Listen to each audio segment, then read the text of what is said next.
बिस्मिल्लाहिर्रहमानिर्रहीम अस्सलाम वालेकुम। आज आपके साथ तड़का वाली कड़ी की रेसिपी शेयर करूँगी जो कि बहुत जल्दी बनती है और बहुत टेस्टी है। सबसे पहले एक प्याली मैंने दही लिया है, फिर इसके अंदर आधी प्याली मैं बेसन शामिल करूँगी।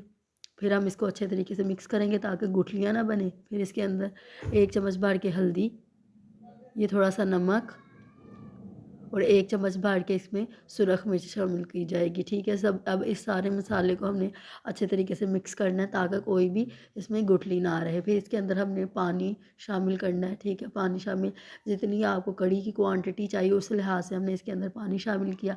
फिर एक देचकी लेनी है, देचकी में ये जो मटीरियल है सारा इसके अंदर शामिल कर दूँगी। ठीक है, फिर अब हमने इसको अच्छे तरीके से पकाना है। ठीक है, ये इसके अंदर थोड़ा मैं और पानी मैंने शामिल किया।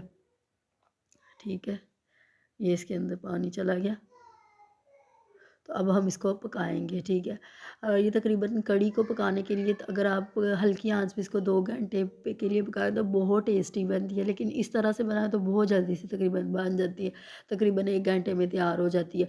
ठीक है, ये कड़ी देखिए पक रही है, यानी ये पकना शुरू हो गई है।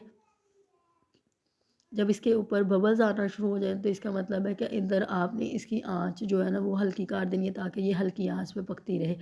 तो ये अब इसकी हल्की आंच कर दी। अब हम इसके लिए पकोड़े तैयार कर लेते हैं। पकोड़े मैं आज एक नए तरीके से बनाऊंगी। इसके लिए मैंने आलूओं को कद्दूकश कर लिया था। फिर इसमें कुछ मसाले मैंने डाले हैं, ज़ीरा है, सूखा धनिया, अजवाइन, सुरख मिर्च, दड़ा मिर्च, नमक और सब्ज़ धनिया और सब्ज़ प्याज मैंने शामिल किया। फिर इसके अंदर बेसन है, आधी प्याली मैंने शामिल किया।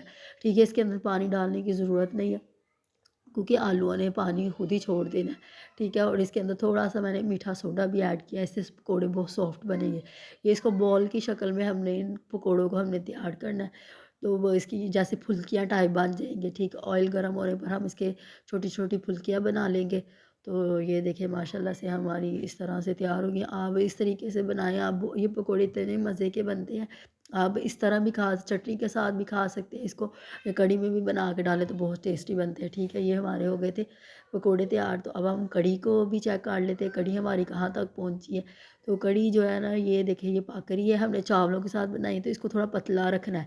पतला इसलिए रखना होता है कि कड़ी जो है ना थोड़ी देर बाद खुद ही थिक हो जाती है क्योंकि इसमें बेसन डला होता है। ठीक है, अब हम इसका तड़का तैयार कर लेते हैं। मेन चीज़ जो इसमें ज़ीरा ऑयल में डाला है और सुरख मिर्च और सब्ज़ मिर्च मैंने डाल के इसका तड़का तैयार हो गया।